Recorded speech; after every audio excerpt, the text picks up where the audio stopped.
On this week's show, we're discussing all the fallout from the Fallout, Far Cry 7, protagonist revealed, all the news from this week's Nintendo Indie Showcase, and the future of Baldur's Gate without Larian. All that and much, much more on this week's GamerGuild Podcast.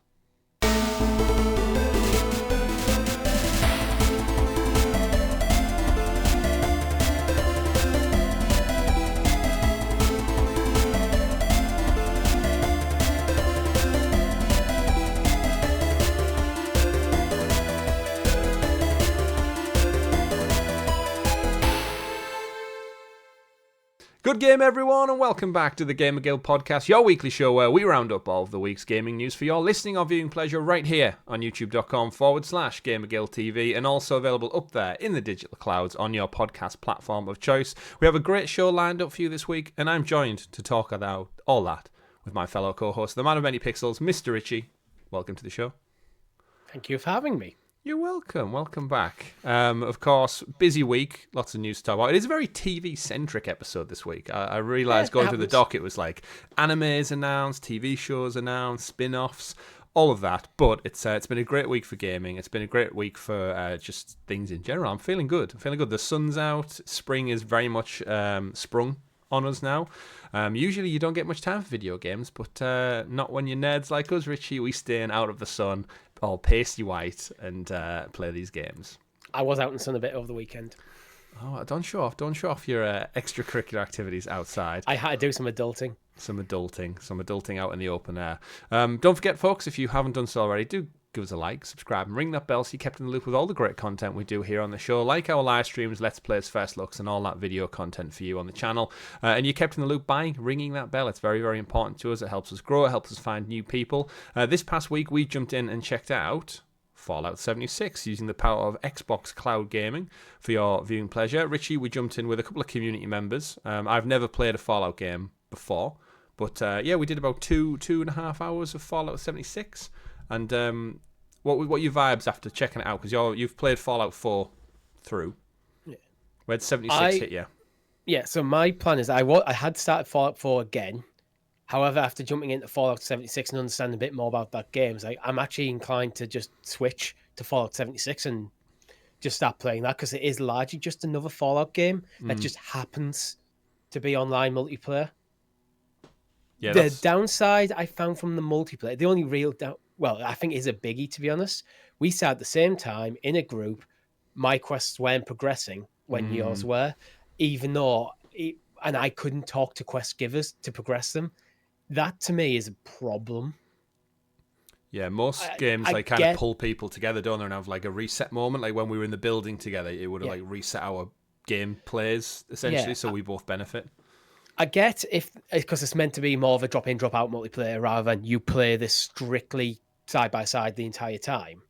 But if we still have the same quest logs at the same stage, you progressing it should progress it for me as well. That it just feels like a bit of an oversight that I think Bethesda should work on. Yeah, if you're going to play for 4 or 5 hours and then that 4 or 5 hours means nothing to you, it's almost like... Because effectively, I'm at square one. I'm like, in terms of my quest progression. Yeah. In Fallout 76, even though I've got maybe 3 hours of gameplay. Yeah, that is an issue for online components. But that is just a slight caveat. I just wanted to get out there to when talking about the multiplayer side. I'm going to more approach this as a single player game. That maybe people could join me by switching over to PlayStation. Yeah. The main reason I'm switching over to PlayStation is I had to check and I already have it purchased. So it must have been a PlayStation Plus game in the past or something. It was actually free last week as well. Yeah, at some point I've claimed it or bought it on the sale or something. So I'm switching over to PlayStation largely because my girlfriend's looking to play it and she doesn't have an Xbox. There you go. Makes sense. And because I was planning on re-rolling the character anyway, it means that if we decide to do any more streams with the community, I can play on Xbox, take up exactly where I left off with you. And then I've got a PlayStation save completely separate. Brilliant. Well, it sounds like you're set up to go. My plan is for Fallout 4 with the next gen update coming.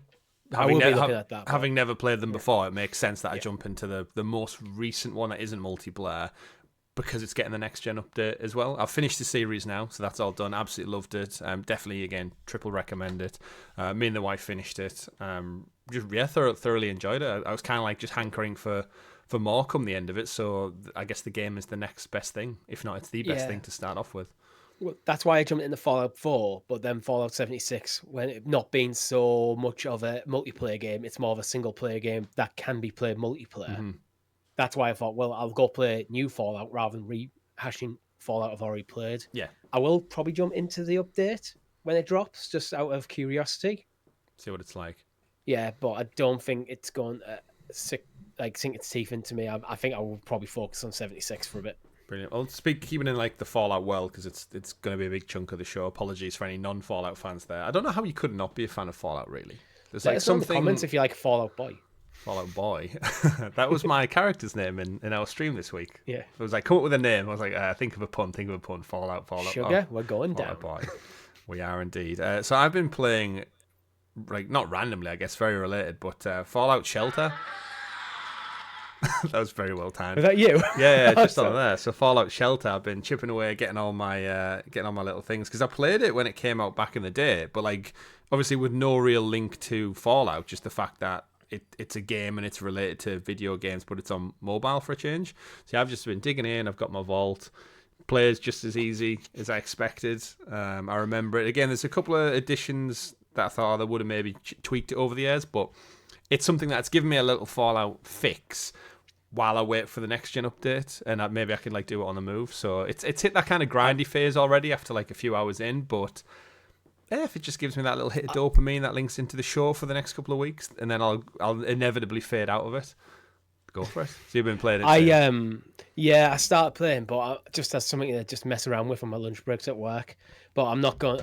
That's the only time I really would ever think about playing a multiplayer mobile game. Yeah. And even then, I only get usually half an hour for my lunch break. Yeah. So by the time we've had food, and sometimes I'm having conversations with my colleagues, so it's like, yeah. My wife must be thinking like every 15 minutes or something, she can just hear in the other room or something, diddle-diddle-diddle-diddle, as I claim. You should get it on PC, so while you're working on the second monitor, you just have it. Just have it. You sat there in the meeting, just go click, click, click, click, click. That's I've bad. got my resources. That's bad for productivity, and the Vault Dwellers do not appreciate lack of productivity. That's one of the few things I've been playing this week. Speaking of what we've been playing, how about you, Richie?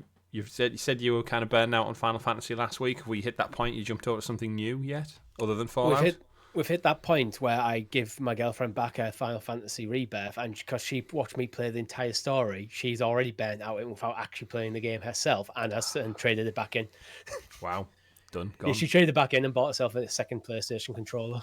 Fair enough. She bought the. Have you seen the silver one? No. The silver DualShock. That's what she bought. Look good.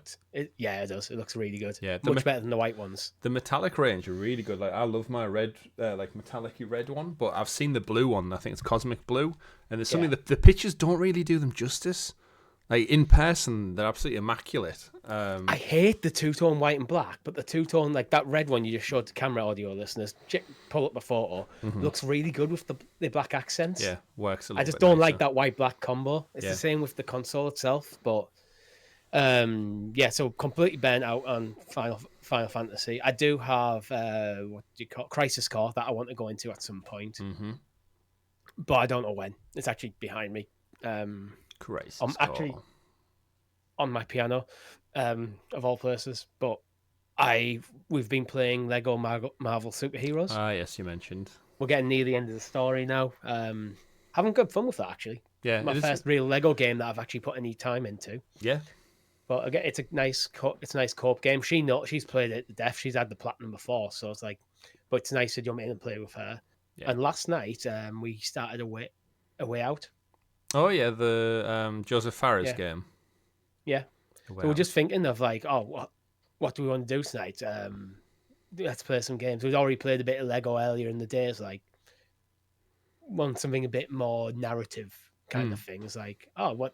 And it's like, what about like something like A Way Out, or what's It Takes Two?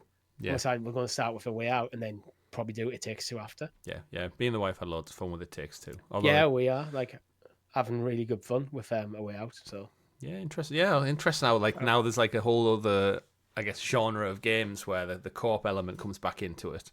Because that's why I've always loved the Lego games. Like, my history was playing them with my brother, just like always, just like drop in, drop out, destroy some bricks, do some silly puzzles and stuff, and like progress the story along. Because they're all inherently tied to like an IP that you're usually quite fond of.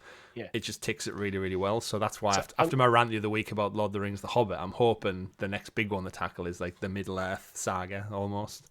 Yeah, I'll probably be playing a lot of them because she's a big fan of them, and I'm enjoying them. It's like a very, when you just want something casual, just to play for a few hours here and there. Yeah, absolutely. So we tend to play the stories together, and then she goes back and does some like the cleanup and the open worldy stuff. Yeah, which I didn't realize how open world Lego games were. They got to that point. Yeah, the originals aren't necessarily, they're quite linear.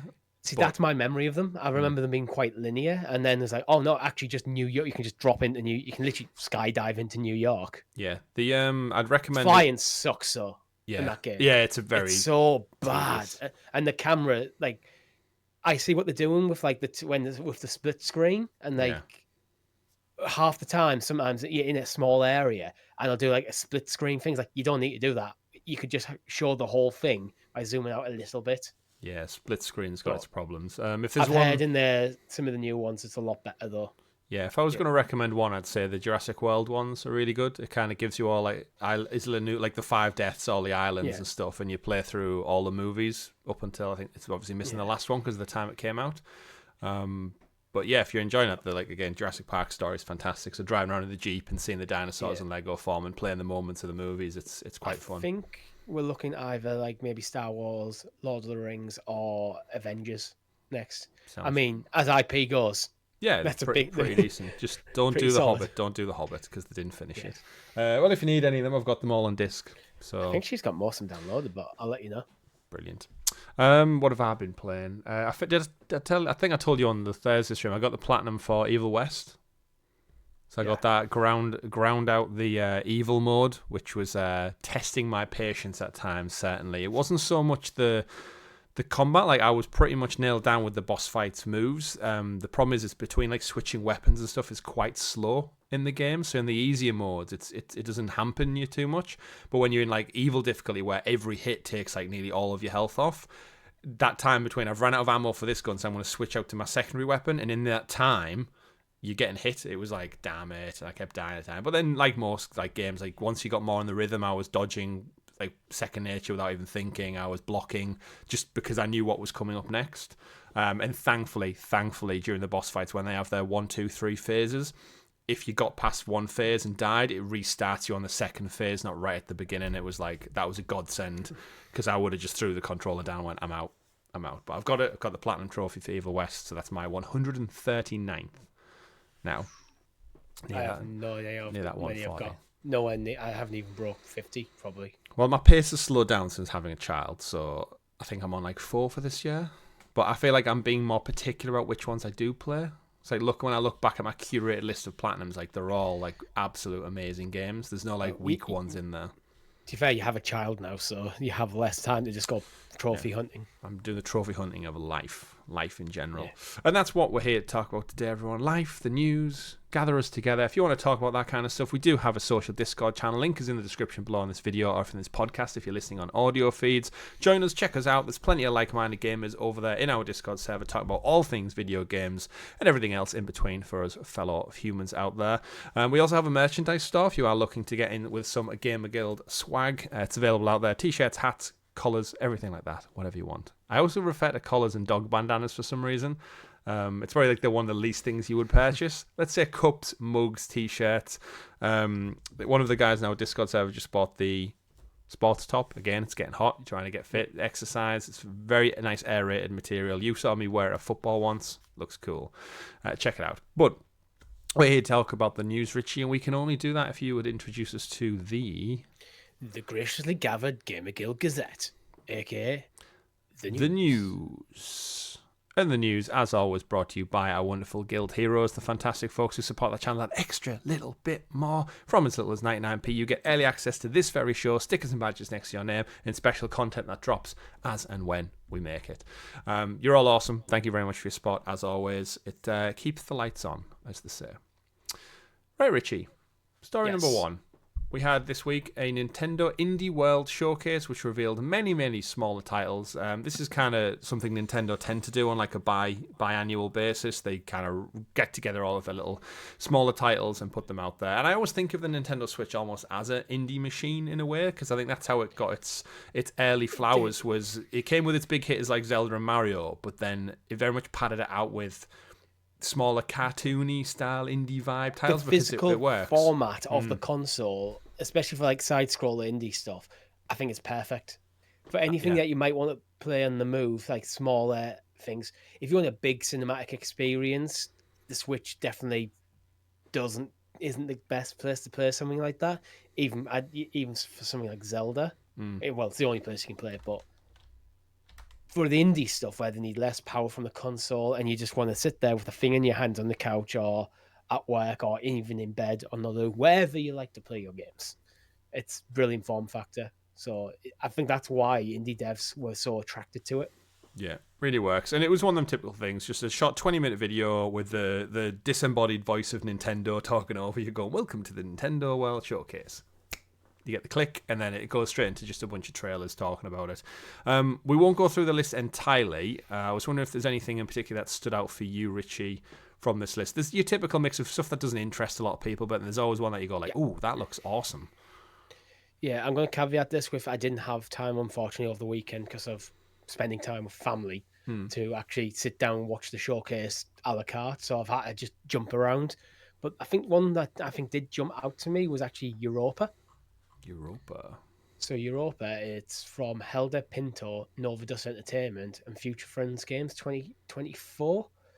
And the blurb is, on the moon Europa, an android named Z sets out in search of answers behind the mystery of a fallen civilization. Always interesting stuff.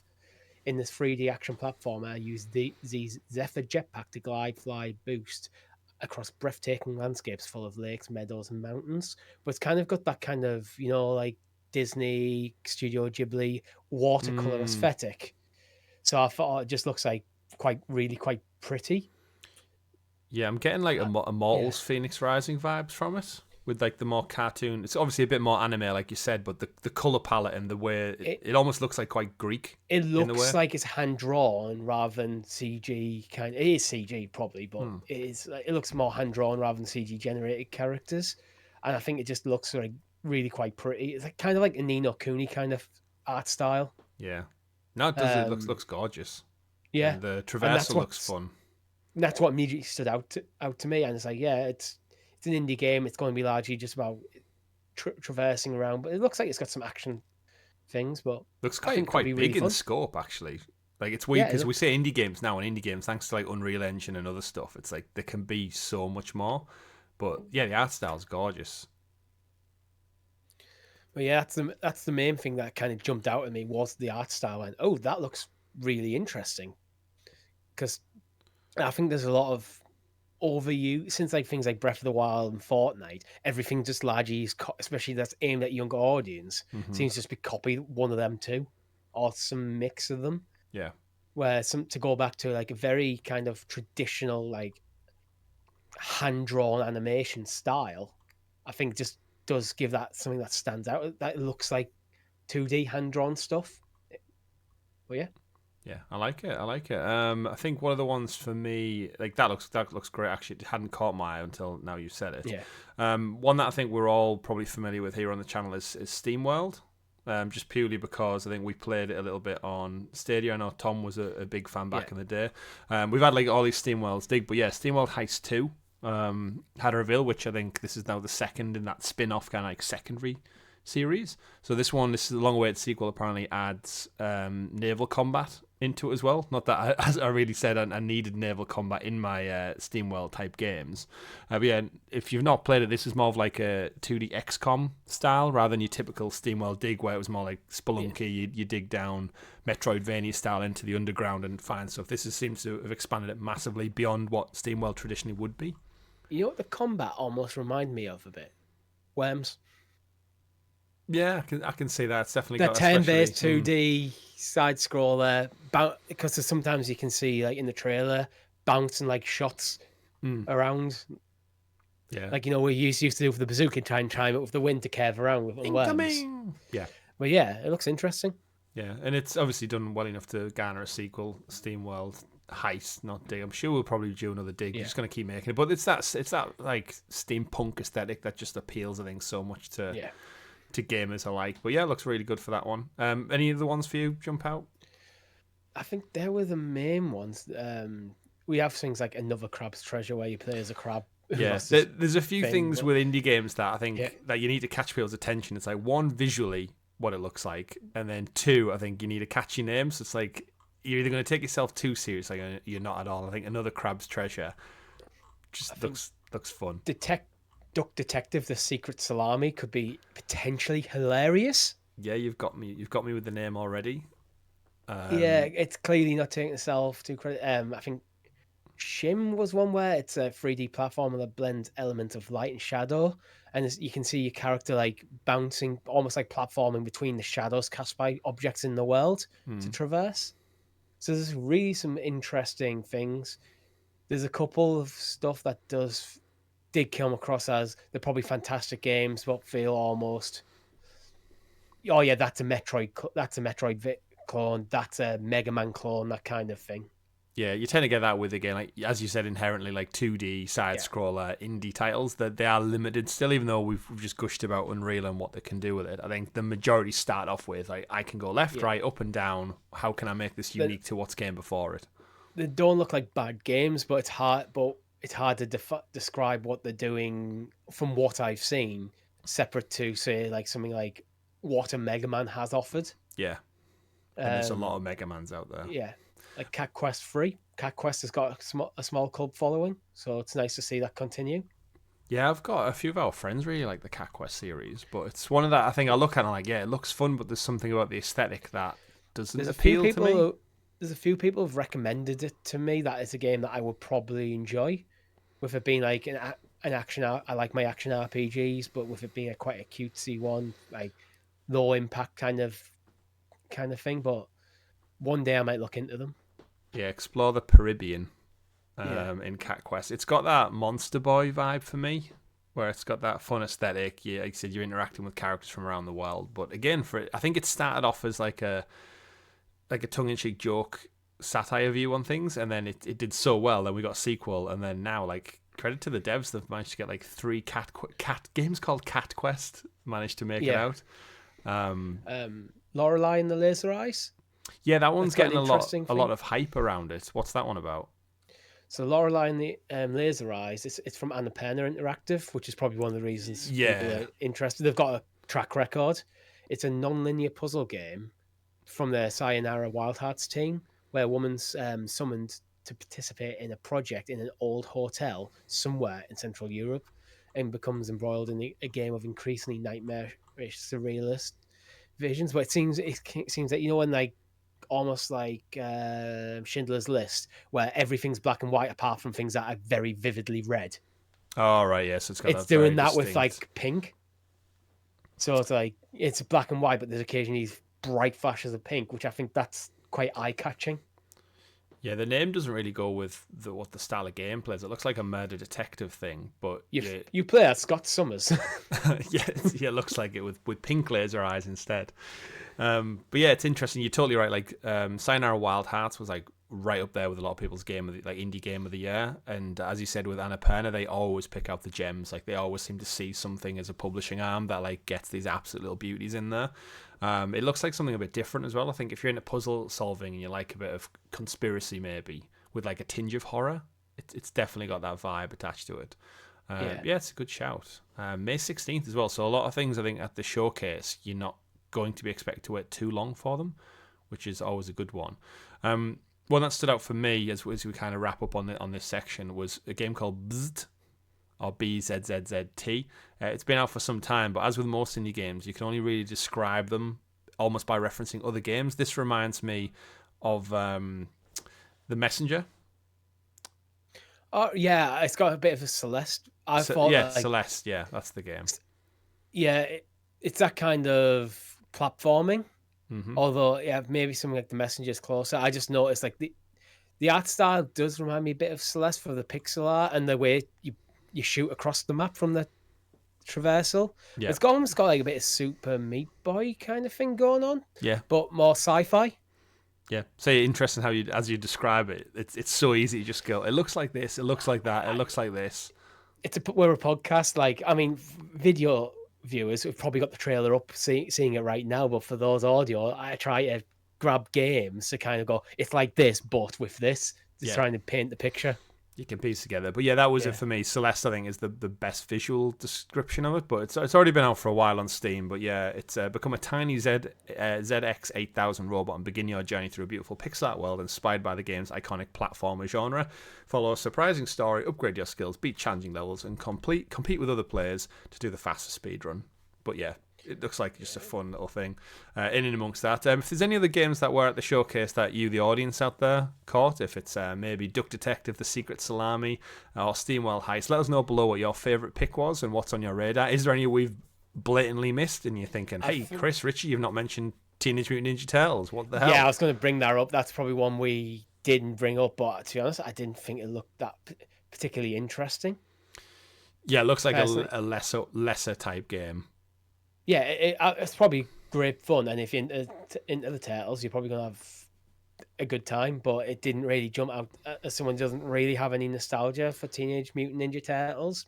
It looks like Marvel's Ultimate Alliance, but for Teenage Mutant Ninja Turtles, which again could be great. I'm like you, it kind of it's a blind spot in my childhood. I have like a deep appreciation of it from afar, but it's one of them where as soon as you get the cutscenes and it's just a static image with a text box, it's like, right, I know what the budget was for this game. The one I am keen on, though, I think we spoke about it on the show sometime, it's not Rise of the Ronin, it's something like The Last Ronin, Teenage Mutant Ninja Turtles, where apparently all the other turtles have been murdered, and one of them is left, and he basically takes on all of the weapons of his fellow turtles, and goes out there to basically seek vengeance on whoever killed him. And it's a dark, gritty, like the comic book series is apparently like one of the best, but it's like ultra dark and non-kid friendly. And they're making a game out of it in the guise of like the Arkham series, which I'm like, right, that could be awesome.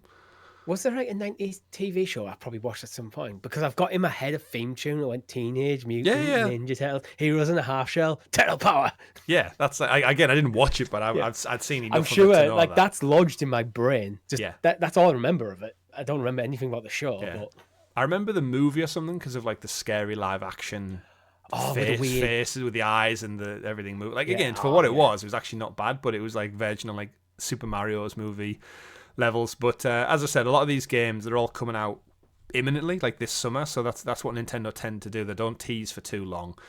We know it's coming out soon. So again, let us know in the comments below what you're interested in. Coming to other platforms as well, but yeah, I'm sure I've seen one or two of these coming to Xbox as well, but I don't have a list in front of me for that.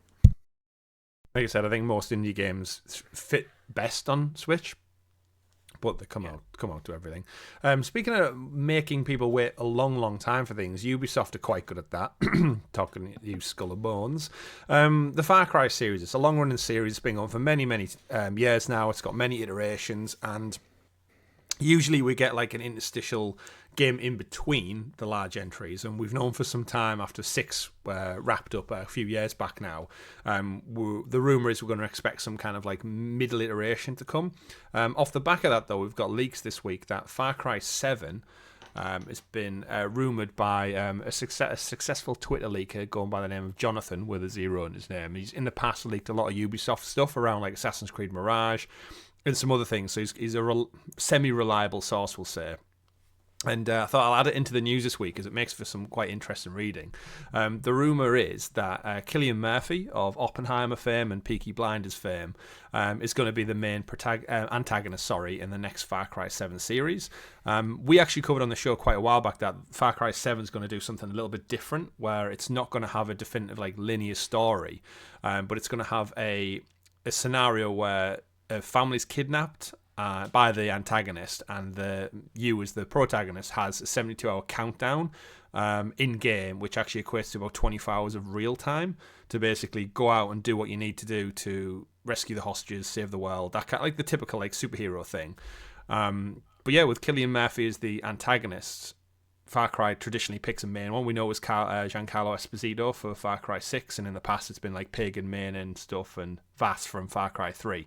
That's like their main focus, almost like the villain's the main character in the series, and you as a silent protagonist is kind of just there for the ride. And I was just kind of wondering, with this rumor, Far Cry 7, what your take would be, Richie, because you've got a loose relationship with Far Cry. Yeah, I like Far Cry, and I think I'm sure I said before when we talked about Far Cry last time when the news was leaked that they were doing something a bit different, that I'm all for Ubisoft ripping up the formula a bit.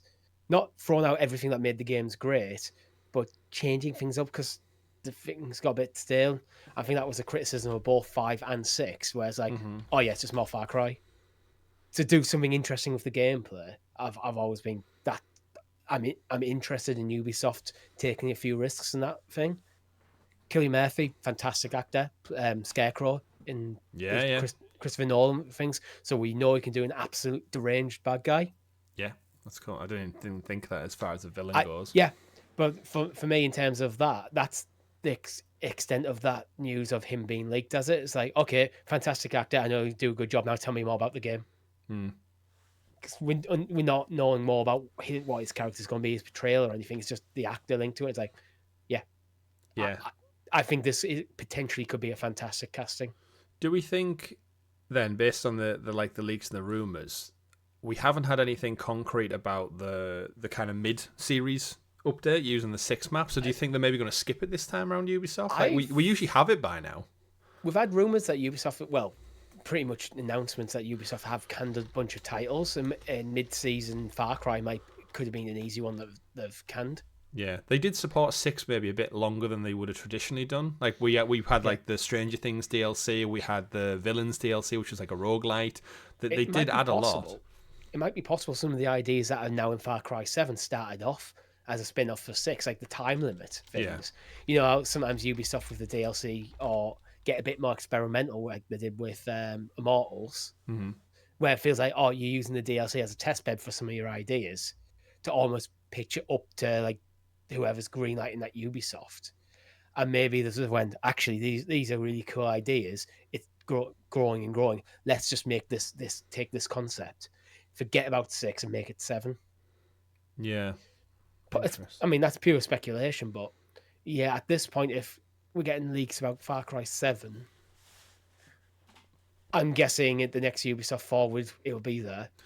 And I don't think we'll be seeing in like a 6.5. Yeah, it seems that way. I mean, there was always rumors they're working on a standalone multiplayer one, so maybe the mid game is now the kind of resources have been put into like trying to get a multiplayer one off the ground. Looking at the dates, Far Cry 5 came out in 2018, Far Cry 6 2021. So 2024 is the cadence for a new entry. However, if they've got Outlaws and Assassin's Creed Red this winter, unless they're going to do a proper Ubisoft and drop a Far Cry in the mix with those two as well, they'd be stupid to do so. I would hold off. If they're smart, if we do have Assassin's Creed this year, for me, you don't want Assassin's Creed and Far Cry in the same years. No. They're your two big hitters for Ubisoft. Alternate years. Yeah. And with something like Star Wars, that's more of a one-off rather than a recurring Ubisoft franchise right now, so you can fit that in at a different point, but try not to butt up too much. So end of this year, if Assassin's Creed Red isn't, to be honest, I would quite happily have it Far Cry 7 this year, Assassin's Creed Red next year, and have another year's development for Assassin's Creed. Yeah, it's interesting thing. I wonder how much they talk about butting up against Ghost of Tsushima, because if they push Red out to next year, you're getting closer to maybe Tsushima 2 launch, and then it's like, do you want that cadence of going up against it? Yeah, so there's so many things to juggle. For me, I think Far Cry 5 and 6 came out in early in the year, so they kind of hit springtime instead. Like, I had a great time playing Far Cry 5 in like the spring of 2018. There's something just about the game in like a sunny environment, just daft chaos, running around in open world. Like it fits for springtime when the release schedule isn't too heavy in the rest of the world. But I think if you go up against the big dogs in wintertime, Christmas time, you do get the risk of being ran over by other things. But the thing is, we know Ubisoft are very much keep very close eye on what their stocks and shares are doing. It might just be a case of we need a win this year, so let's announce at the next Ubisoft Forward, probably in the summer, let's go big. We're going to start with Far Cry 7. Here's your big new thing. Oh yeah, and it's going to be 2025, and with a Q1 2025, so maybe, well, not Q1, like January, somewhere in between January and April. So it's in this financial year, but we're going to do Assassin's Creed Red this year, and that's what you finish your Forward on, Assassin's Creed Red. Yeah. But with that one gives you a proper full-on release date of October, November or something. Yeah. So you're getting bang, bang, there you go. Yeah. So I think you're completely right. I think we'll see some Far Cry news at this summer's Ubisoft Forward. We're only 2 months out from Summer Game Fest kicking off, Richie. So we're gonna get loads of solid, juicy game news in the coming weeks, which I'm really excited for. That's probably why this leaks come through. They might be prepping this, and that's how the leaks got. They're prepping for the showcase. Yeah, in response to some of the questions, the leaker did suggest it's heating up was one of his responses. So yeah, keep it locked on that one. I think Cillian Murphy is riding super high. He got so many awards off the back of Oppenheimer as well. So having him as your poster boy for Far Cry 7 would be, I think, a really good shout. Just like Giancarlo Esposito, he's in pretty much everything at the moment across multiple franchises. Just wait for him to show up as Professor X in the MCU. Richie is the rumor that I'm reading right now, which I think it would make a great No, Giancarlo Esposito. Oh, okay. I was going to say. It's again. I think that I found that slightly weird casting, but okay. I think it'd be great, but rather than playing a villain for a change, he's a phenomenal actor. But either way, Far Cry, love it or hate it, it is one of Ubisoft's big hitters, and it always sells well. Even though 6 was mediocre received, a lot of the feedback was just it's more Far Cry, but it still was one of the best sellers of that year. So for Ubisoft, I think it's a safe bet that realistically doesn't use up that many resources, because it's the same copy and paste formula that we begrudge Ubisoft for. It's make a big map, put some checkpoints in there, give us a brief story, and we'll hammer it with a season pass and DLC, and it seemingly makes them money. I hope with the strict time limit on it, they do have it designed to be more replayable.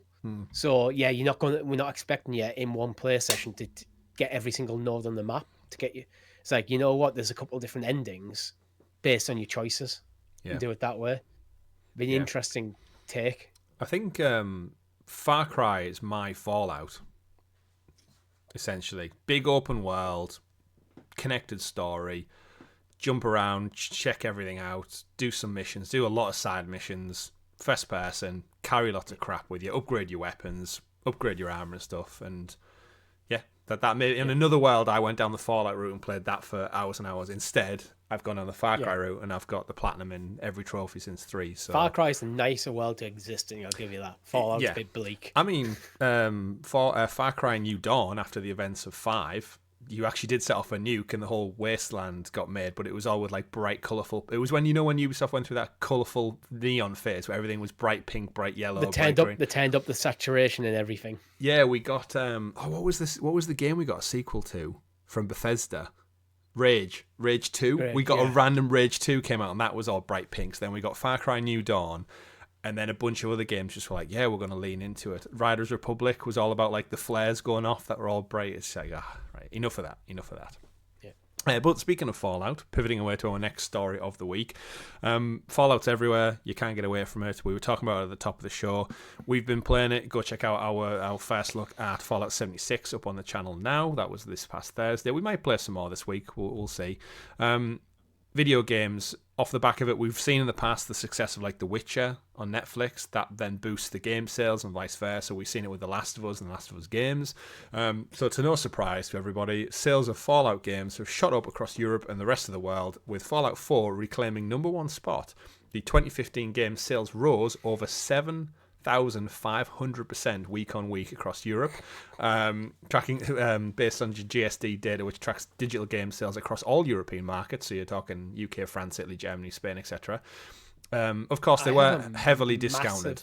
Yeah, well, I was going to say I have a massive caveat to that, and it wasn't the heavy discounts. It's the fact that this game is available on PlayStation Plus and Xbox Game Pass for free. Does it count free? Extra. Get PlayStation Plus Extra, not base PlayStation, but yeah. But that does no, it's not free, but it would eat into the sales when people go, I fancy playing Fallout, go on PlayStation Store, search for Fallout, and go, oh, I have it. Yeah, Great. I mean, I'll be honest. I looked at Fallout 4 because the sale ran until I think the end of this weekend, and even though I have it on disc, I did contemplate for the benefit of me not having to install the disc and use the disc and being able to jump between it. I was like, is after my advice last week when it's like it's only £4. I know it's on PlayStation Plus, but it's coming off it. It's £4. Yeah, so I have it, but then it's like, do I just want a digital version of it just so I can boot it up without having to dig out the disc and put it in and install the disc version? I mean, if you have a disc, it's straight up wasting £4. Yeah.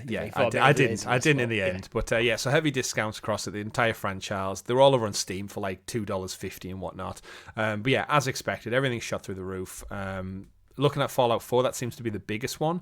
My guess is top 10. Yeah, it's I saw a funny tweet that was like PlayStation stores being overtaken by Xbox properties, and it was like you said, like the majority of the top 20 was just some variation on Fallout, which is great to see, and that's kind of like what Xbox want, right? With these acquisitions, is like they're making money on a competitor's platform hand over fist. Yeah, 76 New Vegas and Fallout 3 are 8, 9, and 10 respectively as well on this list. It just shows you though, this like if you make a good show to complement the series, the curiosity alone gets people back in the door. I don't know why I'm surprised by this, but I am every time I see it. Who the hell is still buying Grand Theft Auto 5? Surely everyone in the world has this game by now.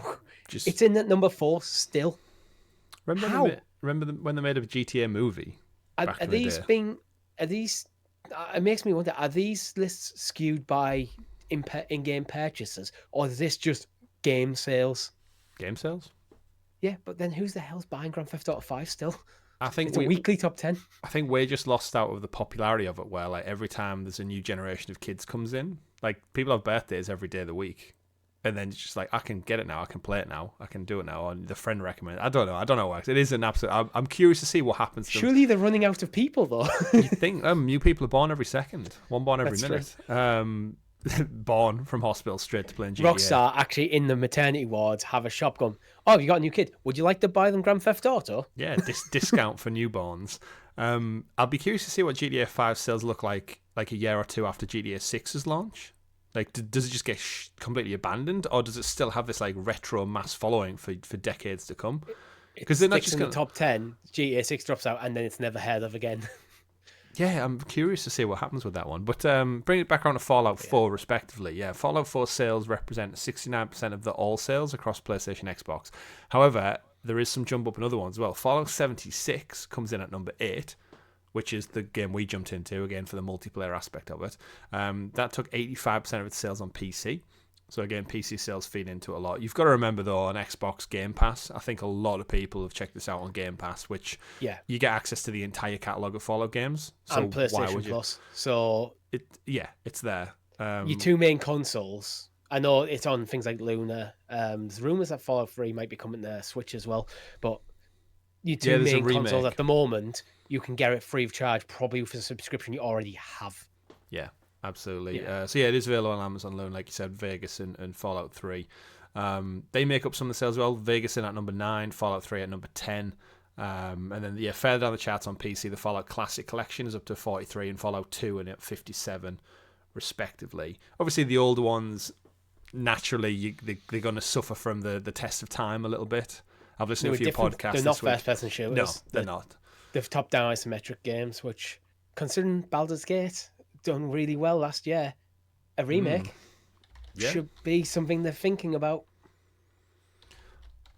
So like again, everyone will have gone through that discussion like I had, where it was like, right, I'm enjoying the show. Where do I want to jump into? And I think there's always a definitive cutoff point, which I'm to no surprise for. It's the more recent one that isn't multiplayer. It's getting a next gen update this week. And like I said, it's readily available on all current consoles.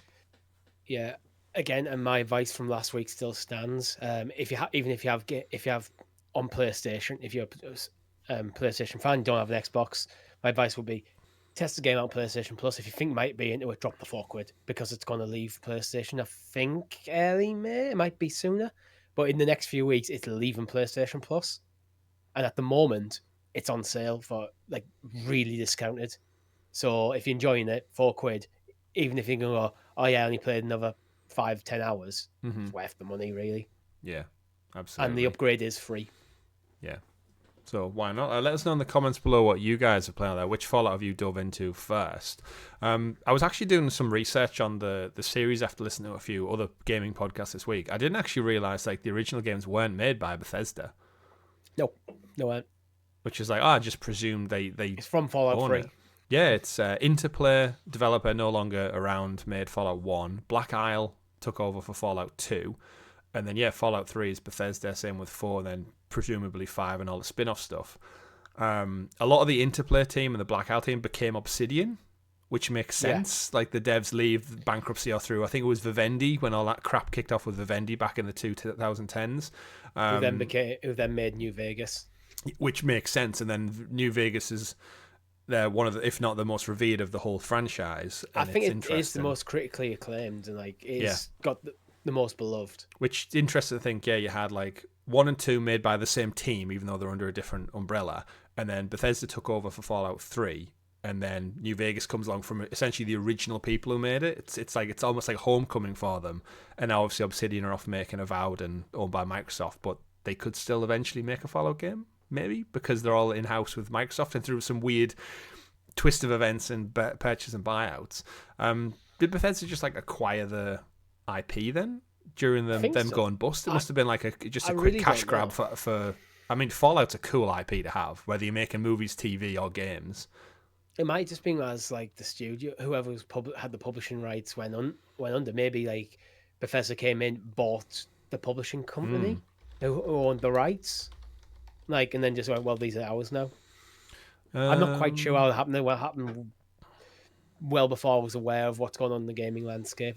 Back when I was just a little kid playing games for fun. Little kids. As a big kid, as opposed to a big kid in my mid-30s playing games for fun. So, looking at just a quick internet search, is Providence Equity bought 25% of ZeniMax stock in late 2007 and an additional stake in 2010. The Fallout franchise was acquired by Bethesda from Interplay Entertainment, and the development of Fallout 3 was handed over to Bethesda Game. Fallout was released in October 2008.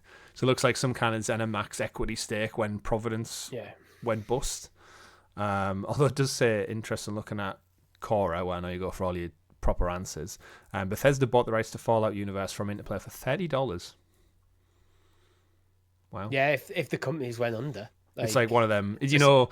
Fire sale? It happens in the UK, doesn't it, when it's like, they bought them for the cost of £1 Great British pound. Like, you have to put an amount on it, and it's always like the least common denominator. And the thing is, I think back then as well, they'd only released Fallout 1 and 2, which I think have become cult classics, but probably weren't at the time. So the IP probably wasn't... It's not the IP we have now. I think the IP we have now started with Fallout 3. Yeah, I agree. And then because of Fallout 3, they became cult classics. Yeah. So Bethesda probably basically played the blind and went, we can see the value in this IP. In our hands, we think we can develop this into be one of the de facto biggest video game IPs ever, which is basically what Fallout is nowadays. Yeah. They've essentially struck gold as well with this because... They haven't. I know we paid £30 for it. Yeah, yes, but we absolutely have. But we've like lamented them with not having anything like new to launch with the series. But then in a weird way, like this is the best outcome because they've already got such a big back catalogue, and thanks to like backwards compatibility and next gen updates and the evergreen sales of the Steam storefront. It just seems like you put it out. This TV show does well, and then off the back of it, I'd be very interested to know how much profit towards the cost of the show they've made. Like, as the show just broke even completely based on the sales boom they've seen from its success. I don't know, because they are heavily discounted. So people aren't paying 50, 60 quid for these Fallout games. They're paying £4 or £5. Yeah. So, but it adds up, right? At this point, the development costs of, say, Fallout 4 are completely covered. Yeah. There's no question that. So every single, apart from like say Sony's cut, everything is going to Bethesda. If you buy this on Game Pass through Xbox, well, Xbox will probably officially take a cut, but it's the same company, just a different pot. Not the same company, it's the same the money's in the same corporate structure somewhere. It's just in a different place. Yeah, and so that's basically 100% profit, really. Yeah. Yeah, and to Microsoft's point, again, like this is why they said they wanted to acquire all these games for that catalog of Game Pass. Like I'd love to see the spike in Game Pass subscribers they see. Yep. And again, Fallout games aren't something you usually in or out. You could play them for months because they're so vast and huge. Like you might keep your Game Pass subscription for many more weeks, and then Xbox will hope that it'll be enough time to maybe see you to Hellblade, and then see you to the next Forza, and then that's the concept of Game Pass, isn't it? You perpetually stay subscribed because that next thing is always coming, and if they can fill that gap with TV shows to get an additional boost, then that's another gap filled of keeping people on the bandwagon. So. And guess what? PC fans, don't sleep on Xbox Game Pass for PC. Like, I know there's a lot of people buying this on Steam, but it's probably worth the monthly subscription for the PC only Game Pass if you don't have a console. You don't get cloud in that, but if you're a PC only gamer, you probably don't need cloud. Because if you're PC only, chances are you got a decent PC. Yeah. Interesting. But, yeah. But Fallout success, we'll see it. Now we just have to go back into the vault and wait, Richie, for another 2 years to maybe see the next series. But I was happy how it ended. Yeah. It made me very intrigued. I've seen some hubbub online about the ending contradicting maybe one of the games. Not necessarily. It's not really a contradiction. There's some of the games have multiple endings. Yeah. It's almost effectively picking, because the TV show is canon, effectively it's forcing one ending, maybe one or two endings at the moment of one of the games to be locked in as the canon events. Yeah. But that's nothing new really for games that have had sequels. Yeah, it just happens the sequel is not a game, it's a TV show. It's a decision that we need to kind of like just suspend disbelief. And like, look, you're playing a game, the show's based on a game, you can't have multiple endings on a TV show, so just suck it up, get on with it. Yeah. Because the end of it, I was like, ooh.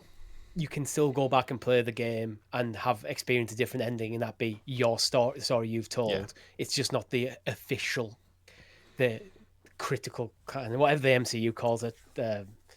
Endgame. What's the multiverse thing? The master timeline, whatever they call it. The sacred timeline. Yeah, it's there's a sacred timeline running through Fallout. Yeah, and this will be it. But we will see more because it's been officially confirmed by Amazon that season 2 will be coming. The way it ends, I think they knew what they were on to. And I think every money... And they're getting like $25 million shooting grant as part of the California government. Not the new Californian Republic government, the current one, subsidizing the production for shooting in the state. So it's like they've already got $25 million head start. So it's almost like a green light automatically. Yeah. It's kind of like, where do they shoot all the Walking Dead? Really hot place in America. Is it Atlanta? They shoot a lot of stuff in Atlanta because I think they have like special filming rights. Like just like everything's cheap apparently. But that government has put together a pot of money to try and entice filmmakers into the area. Yeah, I think Australia did it as well recently. I think Montreal has it for video games. Yeah, that's why Montreal. Yeah, to try and encourage game development in. Yeah. Like Quebec. We should do something in our country rather than just fucking everyone over. But moving on to other TV, as I said, it's a very TV-centric episode. There's rumours circulating this week that Sony, the parent company of PlayStation, are looking to purchase the movie giant Paramount. You'd be familiar with them. They'll own plenty of IP. They've made probably many of your classic favourite movies over the years. But the rumour is, that they're looking to sell and get out of the business. And then there's other people coming to look in. Paramount apparently has had proposed deals from other people coming. I think Skydance are one of them, but they're not too keen on being bought by certain entities. However, Sony, seemingly having their own picture division and successful movie franchises, would be a good home for them with having Columbia Pictures and big IP. And it kind of made me think, like, put my gaming hat on and think, like, what would that mean for Sony? And I think Sony missed out massively on the streaming wars. They've just not really been involved. They've just licensed their movies out. I think Netflix predominantly takes up a lot of Sony movies. Things like Uncharted, Ghostbusters and stuff have showed up on Netflix. The movies just go anywhere and everywhere, to be honest. They tried with, I think, was it PlayStation streaming or something a couple of years back, and it never really worked out. And I think we can all agree the biggest ones is like Amazon at the moment, Disney Plus, and Netflix. They need to have the branding decoupled from PlayStation, in my opinion, for it to work. Yeah, it needs to be standalone. So, but then Sony, I don't think the name Sony doesn't carry that much weight, and I don't want another one. I don't want Sony Plus as like a separate thing. But Paramount Plus. I've got Paramount Plus. I paid £34 for an entire year. Rather than building our own, let's just buy someone else's. Add it in. And add our stuff to it. And maybe over time, you eventually you rebrand it to Sony Plus. And it made me thinking of the games world, because we've got a lot of Sony things. We've had, obviously the Spider-Man games, a massive Ghostbusters franchise, and a bunch of stuff in between. I was looking at some of the Paramount IP, and I was thinking, what do Paramount own that Sony would then become the owners of? And what would that look like? So, Rich, I'll throw it over to you for the franchises, because there's a few funny ones that stood out for me.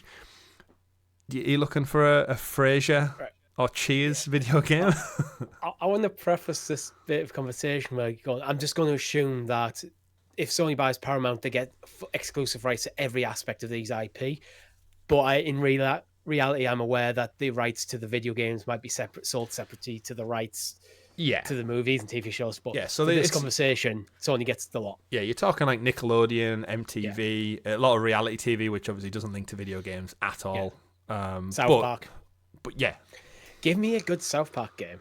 Again, with Trey Parker and Matt Stone, big game fans, helped produce two fantastic South Park games. Both had the unique charms and style to them. And the Snow Day thing looks kind of crap, to be honest. Yeah, it reviewed poorly as well. Yeah, so it's like, can we not get this franchise back to doing something interesting?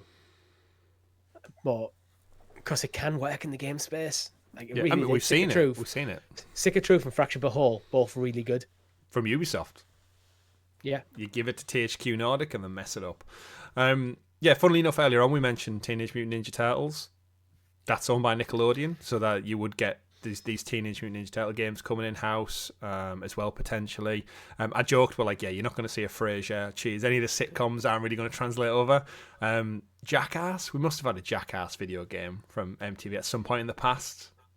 I'm not sure how you do that. In my mind, I'm like Tony Hawk's Pro Skater, because they had some Jackass characters, like people show. It worked a bit in there, because that was the Bam Margera crossover, because he was a professional skater, but he was also a key part of Jackass. I'm not quite sure what the gameplay would be. I'm thinking in modern times, something like GTA that. framework, and you just cause chaos in like a town. Yeah. Maybe. Again, it's not really the best. The top ones for me. Top Gun Flight Sim? A Top Gun Flight Sim? I mean, the Top Gun was in the latest Microsoft Flight Simulator as like an expansion. Yeah. It makes sense. Sony don't really have a flight sim. Using the Top Gun for Flight Sim, I think there could be something really cool. That could actually be a good games as a service thing, where you're just going up in the sky and dogfighting against your mates. Yeah. I mean, there's obviously expand upon that, but I think there's something interesting that could be done there. So I wouldn't go try and take Top and go, we're going to go toe-to-toe against Microsoft Flight Sim. I'd do your own thing with the IP, but... Yeah, I think it needs to be more arcadey as well, because you are shooting things down, essentially, whereas Flight Simulator is more like go from A to B, commercial flights and whatnot, cargo, whereas Top Gun is very much like, shooting things down. But yeah, Top Gun could be an interesting one, especially after its resurgence with Maverick. The big one for me, or the big two for me, I guess, is probably Star Trek. Like we've gushed over Star Wars Outlaws, Jedi Survivor and stuff, and I know they are different sci-fi worlds, but they're always going to be compared. The last Star Trek games that stand out for me is we had the VR game Bridge Crew, where you very much just take on a role each in the captain's looks quarters. Actually really fun. Yeah, it does, but again, VR suffers from its own downside. I remember a Star Trek game came out, I think 2008, 2009, in line with the movie reboot, where you played as like Chris Pine's captain and Spock, Zachary Quinto, I think it was, and it was basically like in the style of Uncharted. So it was like a third person. You could play as co-op as well, so you could both do it. And you ran around, you had your phaser guns and stuff, and you went through like parts on the ship, missions on a planet. You helped out the local tribe, whatever the usual like mission of the day was. And it was like, it played well, it just didn't review. It was very much at the time like AA movie tie-in game, but like I enjoyed what I played of it, and I'm thinking like the Star Trek universe, just like Star Wars, is so rich for storytelling across the galaxies. There's got to be something in there if you want that IP. Like there's got to be a good Star Trek game somewhere in there. Well, yeah, I'm just trying to think. My major thought was, what if they did something like Starfield, but with Star Trek? Yeah, they just swap that out. Like, just go explore Yeah. the universe, like No Man's Yeah, Sky style. That's it. That's the premise of the game is you are part of, I don't know Star Trek laws, so forgive me for this. You're part of the crew of a successor to the Enterprise, and you out to explore because the original Star Trek was the SS Enterprise just was set out into the universe to go explore. And that was basically the premise. You could just do that. Yeah. I wouldn't use any of the TV shows. I'd pick your own, right, this is going to be its own standalone thing. So you're not crossing over. But, Well, it has that benefit, doesn't it? Is you can just go Starfleet, here's your ship, here's your time zone, go out. And as you explore the universe, the plot unravels or whatever with the Klingons or whatever race you want to bring in. Again, not a Trekkie, so... But I'm sure there must be someone at Sony, one of their big studios, must be a Trekkie, must go, I want to make a Star Trek game. I have a fantastic idea for that. I wrote a fan fiction of this when I was a kid. Yeah, Like- yeah, I completely agree. And the other IP that really stands out for possible changeover, Dora the Explorer. yeah, 100%. We've got For Dora kids, games. yeah. Honest, actually, The for Nickelodeon kids, yeah. kind of Yeah. umbrella of what Paw Patrol, Dora the Explorer, SpongeBob. We know THQ Nordic are like just dicking around with these at the moment. They're just putting out like games. Like that's the thing with kids, family-friendly games. They don't need to be amazing. They just need to tick a few tie-in boxes. It was just in the Bluey game, have massive success just off the back of how popular Bluey is. So yeah, you don't need to worry too much about that. The other big one I was getting at is Mission Impossible. I think in a world absent of Metal Gear for now and Splinter Cell, I think there's a gap for a Mission Impossible. It doesn't need to be Tom Cruise, doesn't need to be tied in, but just that world of it's the government branches of secret society saving the world from like nuclear explosions or terrorists or whatever. It's kind of similar to like Jack Ryan, that kind of vibe. Just give me an espionage, because we don't really have any really at all. Like we know Project 007 has been worked on by the Hitman guys over at IO. That's probably maybe going to get a reveal this year, hopefully. Yeah, But in terms of like the world of video games, it's far and few between. I think growing up, there must have been like one every other half a year. We got some kind of like tactical espionage thing. There was a Mission Impossible game for the N64. Yeah. But it's been a while. Might be on the platforms, yeah. Now, what would you do? Would you go Tom Cruise? Someone who looks like Tom Cruise would go, we're going to do our own character set in that universe.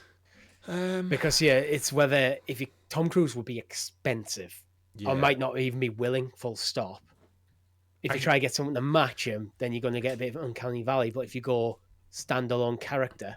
I mean, I think the way the movie get a bit franchise more. has gone now, and thankfully the name isn't called Ethan Hunt Mission Impossible. It's not like James Bond 007. It's literally Mission Impossible is just the franchise. And the movies have got to a point where it's very much got a full team of people across the agency, and there's like 5 or 6 of them. So I think being one of those agents, maybe with a mention of Ethan, like in the memos or the dialogues. You might even get him for a cameo or something.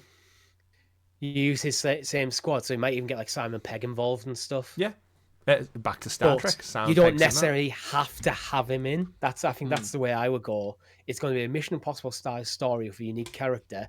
There may be a recurrence of some familiar faces. Bones. And that gives you gives you a platform to work with. But I think Transformers as well should be worth a shout out. Again, there's like 2 or 3 of those games in the. There's a new movie trailer just dropped actually this week with Chris Hemsworth, I think. Transformers 1, but again, franchise like Teenage Mutant Ninja Turtles I've never really been that attached to. But in terms of a video game, Richie, cars and dinosaurs that change into vehicles and vice versa and back, and they fight for the future of humanity / their own homeworld. Yeah, with lots of imminent evil threat, like that is video game 101. Just give me. I'm not shit. a fan of the Transformers movies because I don't like Michael Bay. He's a sort of director who seems to use plot as a way to get from one explosion to the next. Does he still do the movies? I don't know, but I lost interest in Transformers movies a long time ago. But I think there's something in the IP. If you give it, say, someone like a Naughty Dog, although Naughty Dog tend to do their own stuff, someone who's really good at crafting these stories, there's something I think you could do something really interesting.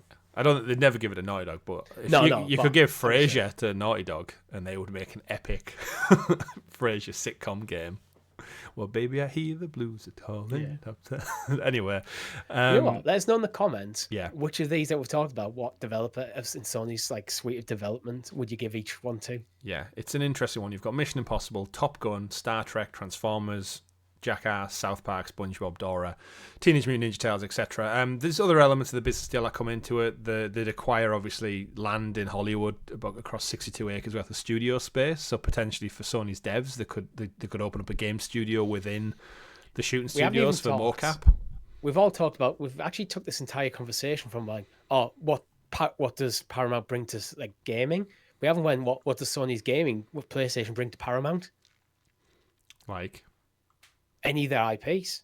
Like, what if they wanted to do an Uncharted, well, not Uncharted, Last of Us, Ghost of Tsushima TV show? They are doing it with Netflix. Well, there you go.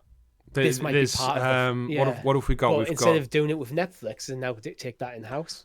Yeah, well, we've got Ghost of Twisted Tsushima, Metal, Horizon.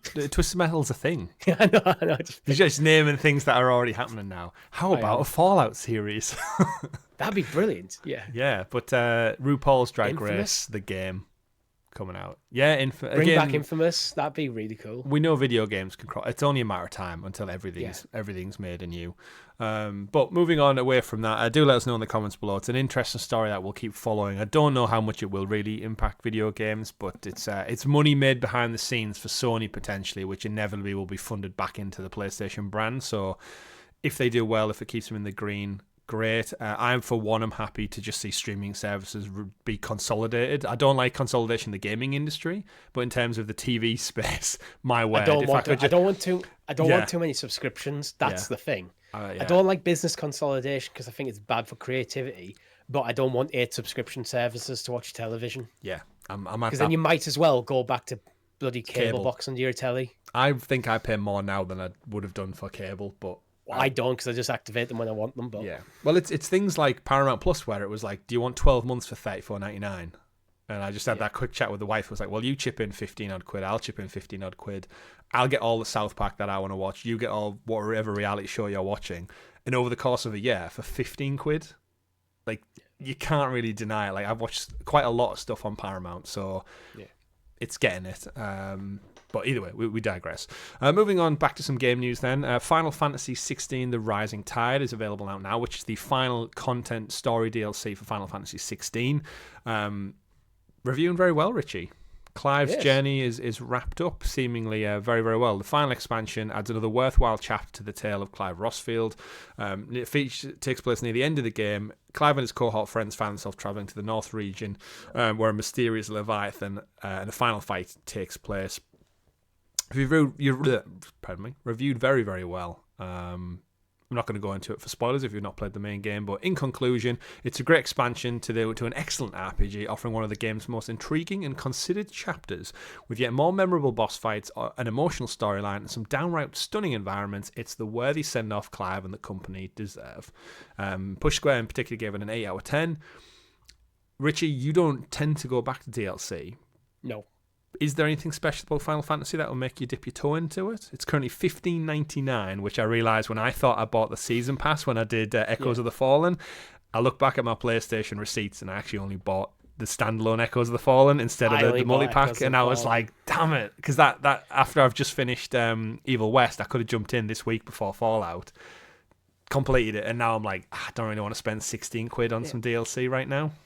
Well, again, I've been talking a little bit in the Discord, and like, one of the reasons why I don't really bother with DLC much is because by the time I finish a game like Final Fantasy 16, it's a 100-hour experience already.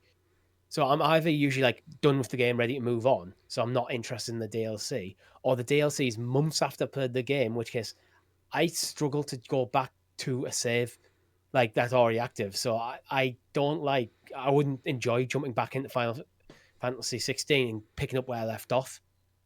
I almost would want to go back and start again to relearn the controls and stuff. So it's like, it's not drawing me in for that reasons. It's nothing to do with the quality of what the DLC is. It's just because I've already moved on. Yeah. I mean, they must make money from these DLCs, these game companies, because again, bringing it out like almost a year after the initial launch, they must see enough profit to merit the development cost and promotion and stuff to get people to jump back in. But it's one that I'm like... Yeah. If I was to, in a few years' time, if I was to go back and go, I really fancy playing Final Fantasy 16 again, I would consider buying the DLC at that point. Yeah, same. Because I did play Echoes of the Fallen, because I didn't play 16 on release. I played it a few months later when Echoes of the Fallen was out. So I bought it, and it just became part of my playthrough. So I actually played it before rolling credits. So I could potentially do something like that for Echoes for Rising Tides if I wanted to do another full playthrough. But right now, I'm not interested in doing another full playthrough. Yeah, it's been about another half a year, hasn't it, since Echoes of the Fallen now? So I'm like so out of the loop. I'm like, if I'm going to start Fallout this week, I might as well just go again forward thinking something new. But it's there either way. Getting good reviews. It's nice to see the game have a great send off because it was one of my favorite. Did it? Oh no, Alan Wake pipped it, didn't it, last year for my? Yeah, it was my game. It was my favorite. It was so close, I will say, between that and Alan Wake. But Alan Wake was more in my wheelhouse. Speaking of the things that are in a wheelhouse, Richie, Ghost of Tsushima director's cut for PC, which I know what you're thinking. Didn't this already come out? No, it came out on PS5 probably a year ago now, it seems like. The PC version is finally imminent. And interesting enough, PlayStation tweeted out with a blog post as well this week talking about the PC version coming from Nixxes, who's their kind of porting team now. I'll read direct from the blog. Hey everyone, Ghost of Tsushima Director's Cut is coming to PC on May 16th. We're giving you all the details, but more importantly, it comes with trophy support. As we've announced previously, Director's Cut on PC contains the full game, the Iki Island expansion, cooperative multiplayer Legends mode, which is phenomenal. Thanks to crossplay, Legend players on PC can team up with players on PS4, PS5, and in-game PC chat. You just need to require to sign into your PSN account to access Legends. But more importantly, Director's Cut is the first PlayStation title on PC that uses a new PlayStation overlay, which includes your friend list, trophies, settings, your profile. We'll connect these features available on Windows PC. Just press the Shift and F1 shortcut on your keyboard to see it. What that means is you can earn trophies throughout the PC, just like you would on your console, and a bunch of other perks that connect it up. And then they give the specs for the PC edition, resolution mode, all the other things we knew about. Richie? Should I briefly go through the specs? I'm only going to touch on the medium 1080p, 30 frames per second. You need like a 2060 or above, really. So play it on your PS5 for most people. But the biggest thing here is trophy support on PC. That's been the one disconnect for me. Is like, why would I buy it on PC if I'm not going to gain the trophies? And of course, the games come out because you're a PC gamer who doesn't care about consoles. Yeah, but it's that ecosystem that I think PlayStation have wanted from the beginning. Is they want people to play God of War 2018, pop some trophies, and the trophies go, just come over here and you'll get more trophies on the PS5. And I think it's that ecosystem thing that really makes people think long and hard about where they want to play the next entry. So when Ghost of Tsushima 2 gets announced, PC players know it ain't coming out for at least a year beyond the initial launch. They go, you know what, I'm going to get a PS5 to play Ghost 2 because number 1 on PC was so damn good. And I think that's a game worth buying a console for, if I'm honest. Yeah, actually, complete side note that's just come to my brain. I was talking to my brother over the weekend. He's my brother's 100% PC gamer. He's not touching a console. Wouldn't give a crap about trophies coming to the Ghost of Tsushima at all. Guess what he's playing? Fallout. No. The Last of Us? No. Ghost of Tsushima. It is a Sony title. And it's a Helldivers 2. He's playing Helldivers. Helldivers 2. And what did you say to that? I do not like democracy, peace, or freedom. I'm against it. Yeah, basically what I've said in the podcast is like I respect it from afar, but I'm not interested in playing it. Is he enjoying it? Yeah, he's loving it. Is he playing with friends or just on his own? Yeah, he plays with his best mate. So yeah, that's it. Good to hear. But yeah, PlayStation trophy overlays then. They've seen success. Obviously, Helldivers is doing huge, like you've referenced that there. But this is on the back of like a long success for Sony of millions of additional copies sold of older games. Ghost of Tsushima is one of my favourite games of all time, and to see it up-res, better performance, widescreen mode, but then if I could play it and get trophies as well, for me, as a trophy whore, that would be great. Long time coming, this one. Obviously, it only particularly says Ghost of Tsushima at the moment. I'm guessing this is going to roll out to all the other releases. Yeah, I wonder if this is the reason why it's been delayed a bit, to get the trophies in there. We'll use Ghost of Tsushima as a test bed for this. So let's get this overlay stuff in there, get that out, and then maybe if it does well and it's received well, we'll start rolling out into the other games that already exist. Yeah. on the PC, and then add it to things going forward and build that ecosystem slowly, bit by bit. I will clarify as well, as according to the blog and some of the responses they've done on Twitter, this is the same trophy list you would have on your PlayStation 5. So this isn't a case of you can do Ghost of Tsushima on PS4, pop your trophies on the PS5 version, log in on PC and get a third list of trophies for PC version. The trophies will be the PS5 version. So if I then played half of Ghosts on PC, then went back to my console, it would be the same trophy list I was contributing to for both. So you're not getting like triple dipping. I know trophy hunters are going to hate me for this, but PlayStation needs to have a bit more synergy across. There should be just one trophy list. One, like how with Xbox you have smart delivery. Sony really need to do that. That it's annoying to boot up a game on PlayStation 5 and play it, but then I've got PS4 as well, and then I can't play it. This my same save. Mm-hmm. I know the different versions of the game, but I think it's somewhere Sony really need to improve. Sony believe in generations, remember? They shouldn't be, but Can't Jack Ryan. You can have generations of hardware, but the software doesn't have to be that hard locked. Yeah. I think they're learning from their mistakes this generation, aren't they? Like trying to synchronize everything up. But Microsoft, again, kings of software, have always been doing that, and that's why they're second to none on that front.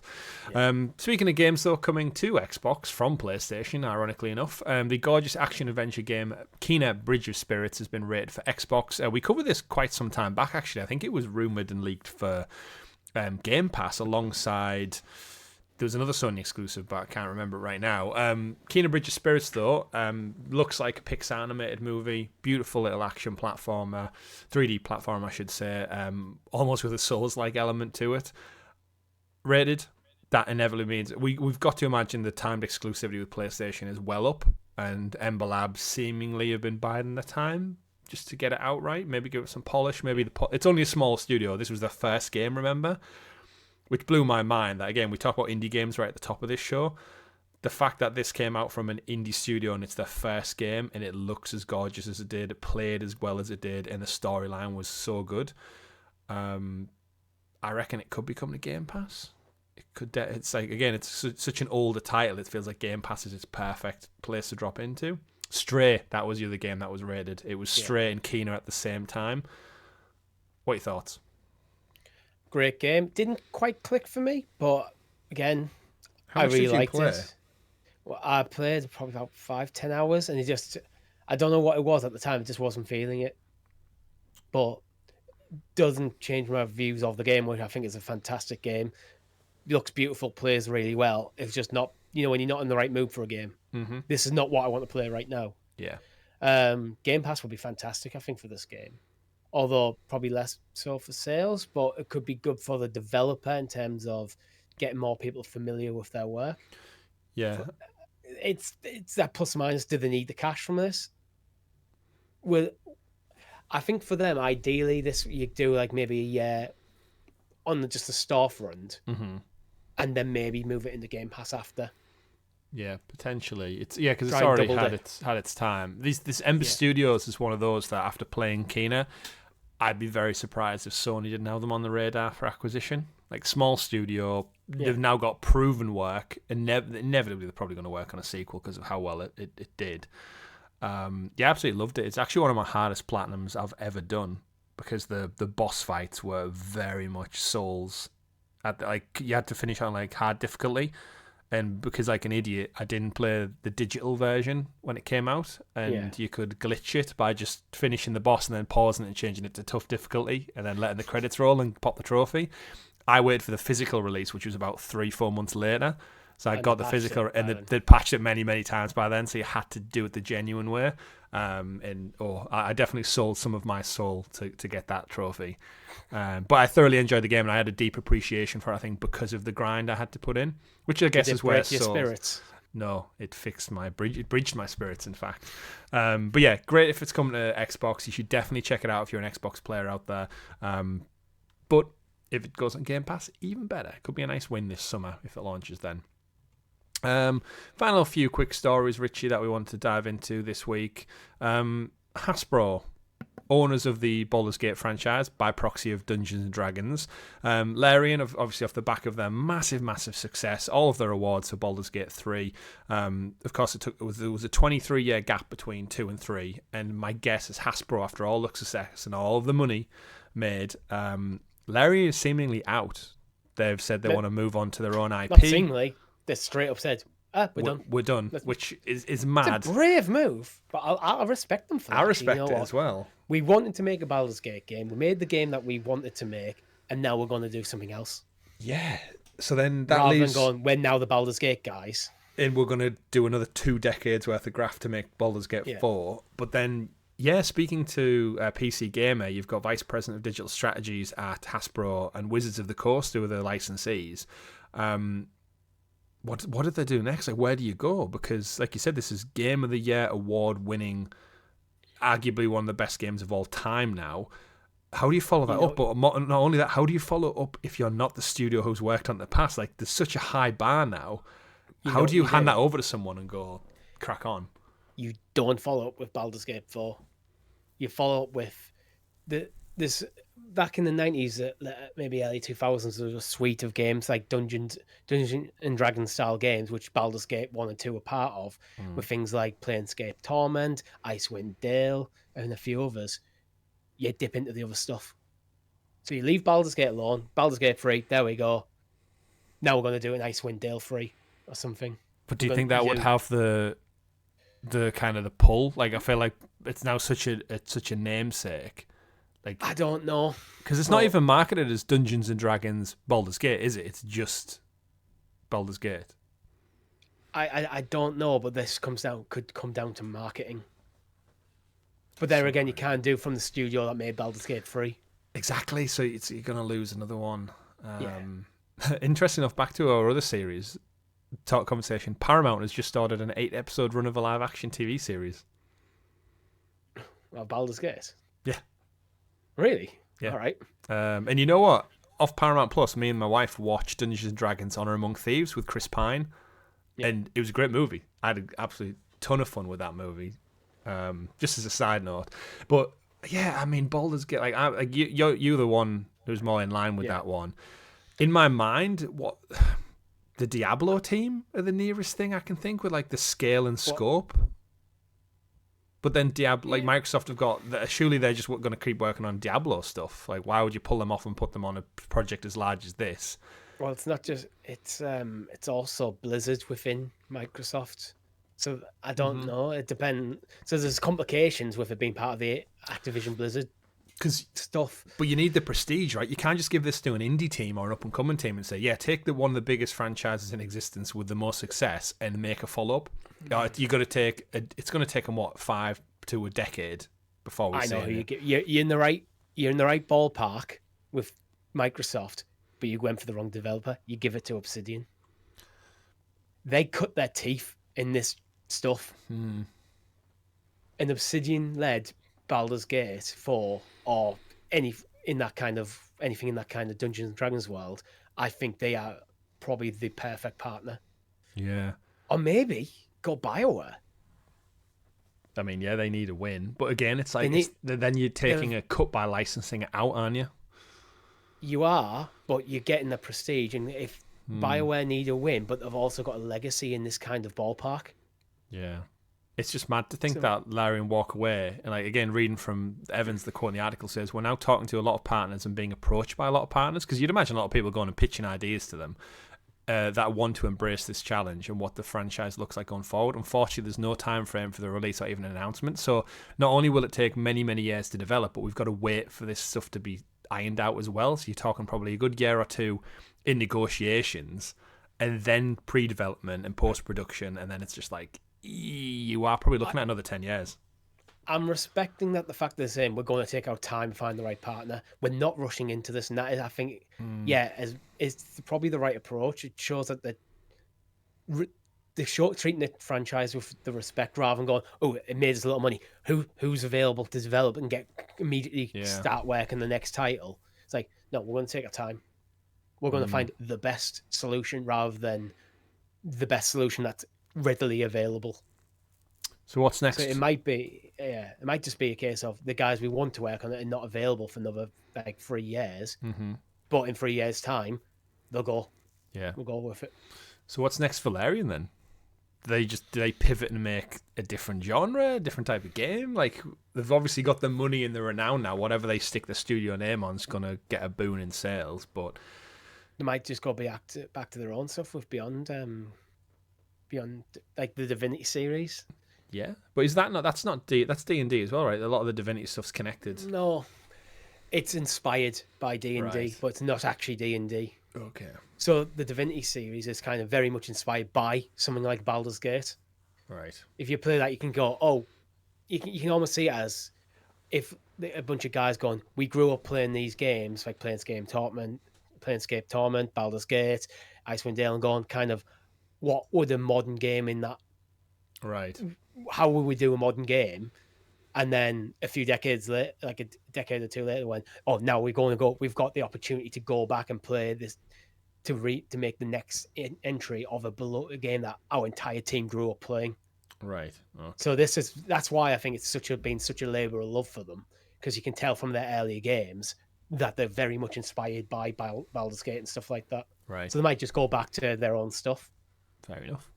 Yeah. Maybe Richie, they could turn their heads to making a Golden Axe game reboot. Maybe Sega should. Because according to rumours, again, this is a very TV-centric episode, Sega is turning Golden Axe into an animated series. Reading from The Verge, Comedy Central, part of the Paramount family, so then by proxy now potentially Sony, even though it's a Sega property, business, has ordered 10 episodes of a Golden Axe animated series based on the fantasy beat-em-up side-scroller.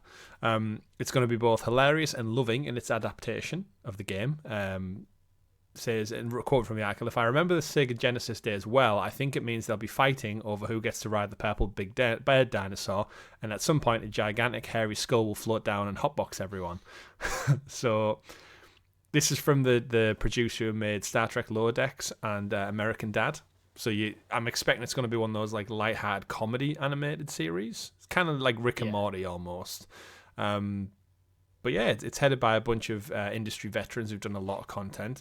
For those who've never really played Golden Axe, it's essentially an old classic Sega Genesis / Mega Drive game where you pick a character. It's like a dwarf, a human, and two others that I can't really remember, and you go from left to the right screen fighting mythical creatures.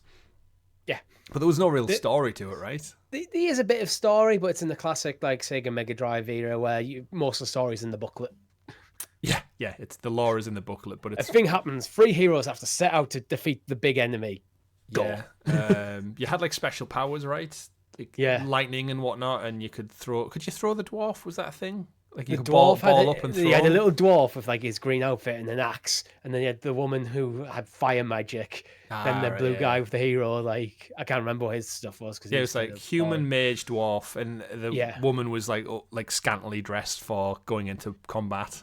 I think I'm looking for a quite slapstick, full of dad humor kind of thing, like arguing over the mounts that you get throughout the game, that kind of stuff. Yeah. And they always had a scene after the end of a level where they're at a camp and the little imp things come. Yeah. I think back to what I was saying there about the Chris Pine Dungeons and Dragons movie, like the comedy in that was very self-aware that it was a high fantasy movie. I think this animated series needs to be very self-aware that it's going on a ridiculous quest to fight for good against monsters. I want one of them to use like the ultimate magic at like on some crap enemies, and then like the other two characters go, "What did you do that for? That's complete overkill." Yeah. Like, and then they get to a boss fight, and now they're underpowered for it. Golden Axe. That's the kind of just like, you know what? Don't shy away from this being a video game that you're making an anime of. Was the end goal to get a Golden Axe? Was that like the Excalibur mythical weapon? Like that's the thing. Like Golden Axe seems like if you were to tell me make up a fake video game for your TV series. If anyone's watched Mythic Quest on Apple TV, where it's Rob McElhenney and he's got his fake studio in LA. And he makes a game, it almost sounds like that would be the fake in-game game of like, we're working on Golden Axe 2. It's about a mythical high fantasy story about a golden axe that people get power to save the world. But yeah, animated series, it's funny, it's coming. Check it out. in the time.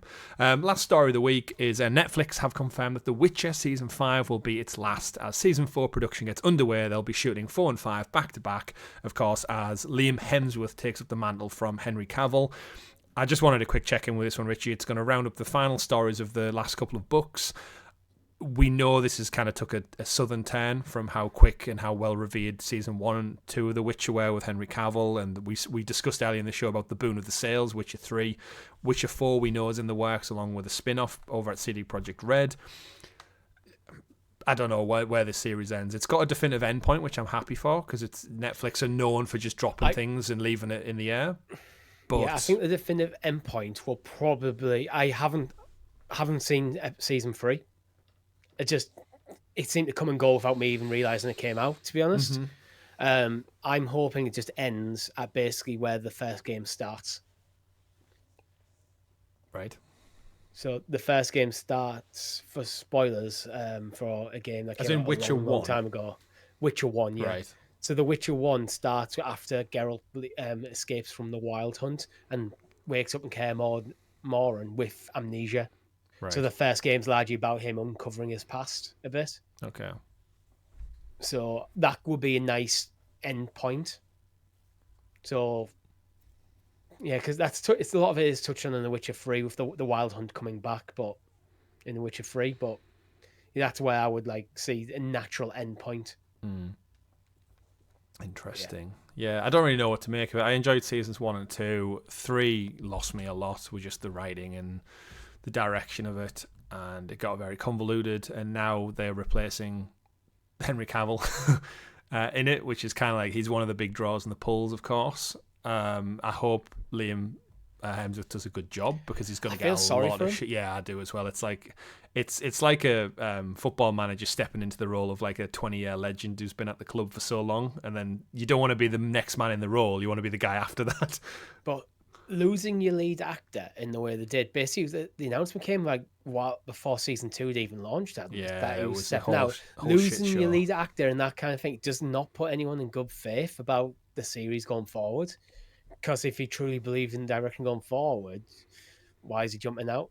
Yeah, absolutely. But either way, we'll see what that is. But that brings an end to this week's episode of the GamerGuild Podcast, your weekly show for TV news and game-related slightly topics.